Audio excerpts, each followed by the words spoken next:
Hi, it's Mark Bossert from Top Local Lead Generation. We're here with Paul Toffoli. Paul's actually been voted the best realtor in Vancouver 4 years in a row, and he's going to talk to us today about foreclosures. So, how are you doing today, Paul? I'm great. Thanks, Mark. So, foreclosures, the good, the bad, and the And ugly. What is a foreclosure?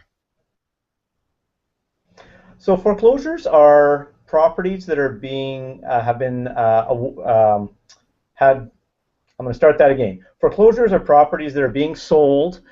Usually, the sale is being conducted by the bank or the finance companies that's had a loan or a mortgage on the property that is not being paid back by the owner.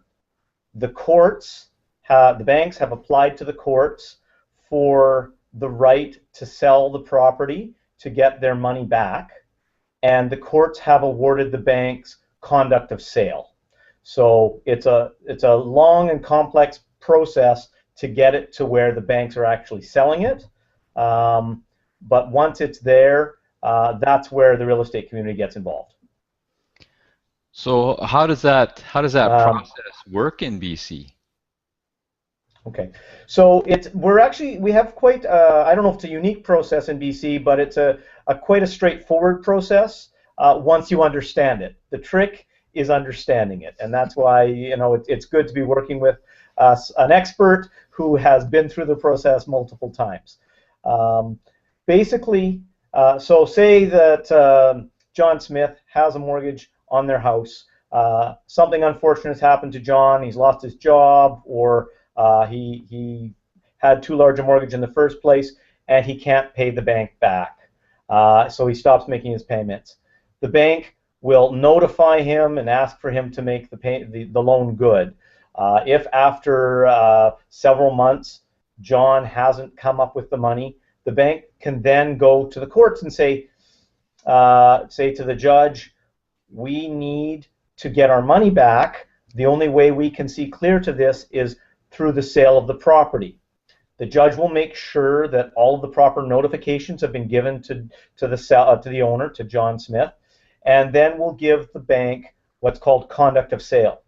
The bank then goes and hires a realtor because the courts require any foreclosures in BC to go through a public process to ensure that they're sold for the highest and best possible price.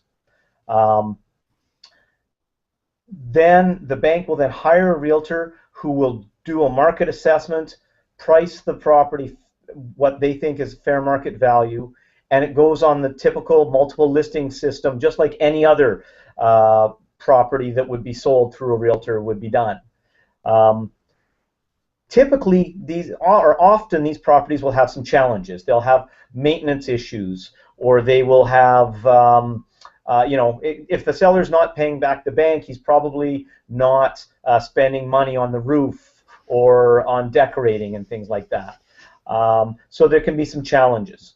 So that will be priced in. Foreclosures typically take a while to sell because the banks price them a little bit higher, maybe they want to make sure that they're being fair to the seller. And so lots of people will go through and view the properties. And at some point in time, one individual who will typically be using their own real estate agent that they've got a relationship with will put an offer in on the property. Once that offer is negotiated, you negotiate it with the bank's lawyers just like you would any other seller. It goes back and forth on price and all the normal subjects you would have, financing, inspection, if it's a strata, the strata documents, and so forth.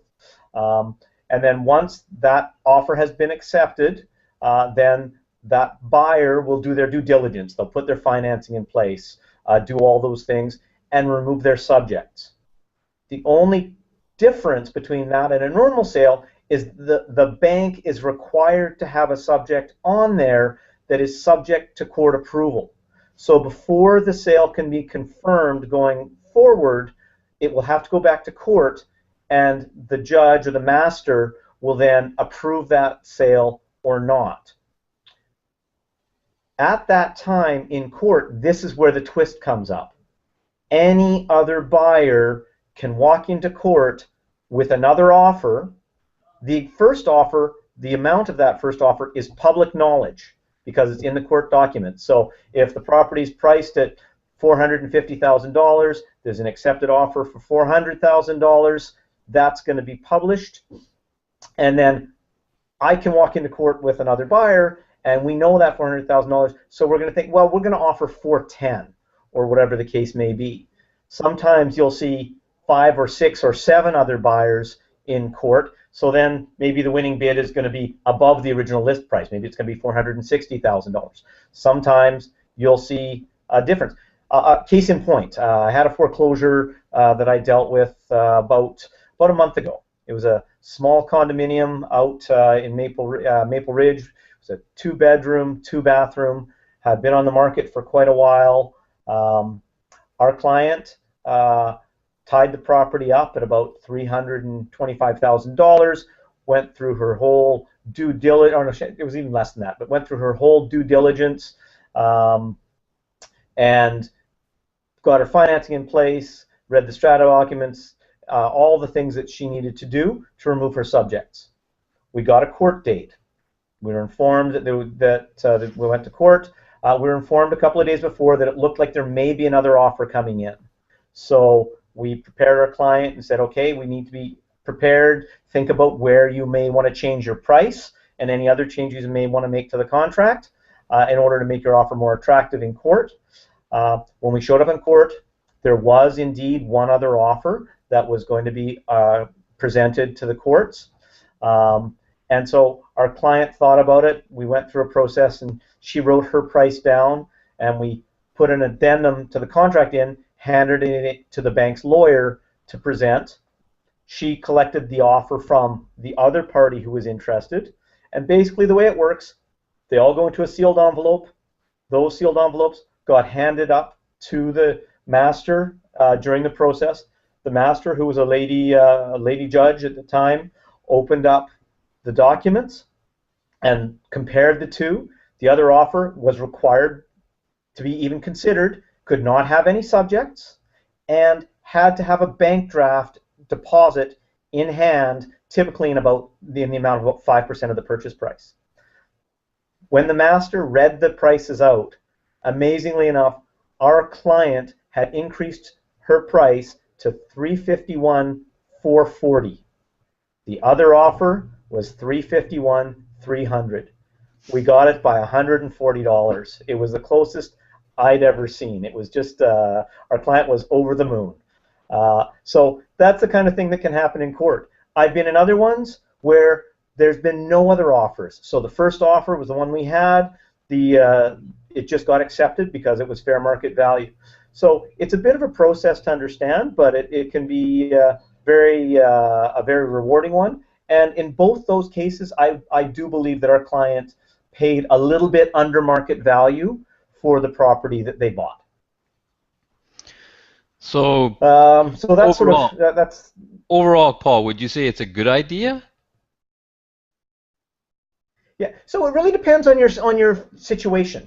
It can be. I think it can be a very good idea. I think that there's definitely can be a benefit to buying a foreclosure. I think there's an opportunity to purchase things under market value on foreclosures, but it's not for everyone.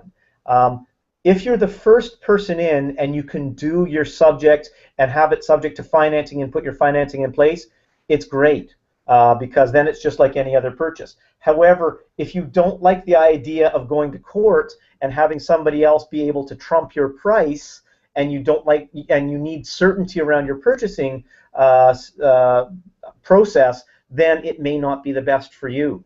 On the other side of the coin, if you're a person who is financially in a situation where you can pull funds out of another property through a line of credit and you don't need that financing certainty, it can be kind of advantageous to go in as what they call the stalking horse, the person who goes into court when the first offer is in place and then tries to trump that offer with a subject-free offer.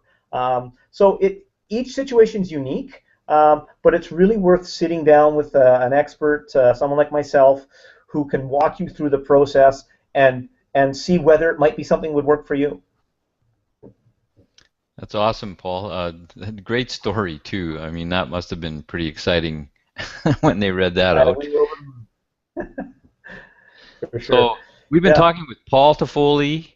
You can reach Paul at his website, toffoli.ca, toffoli.ca, or you can call him at 604-629-6100. Thanks a lot, Paul. Thanks, Mark.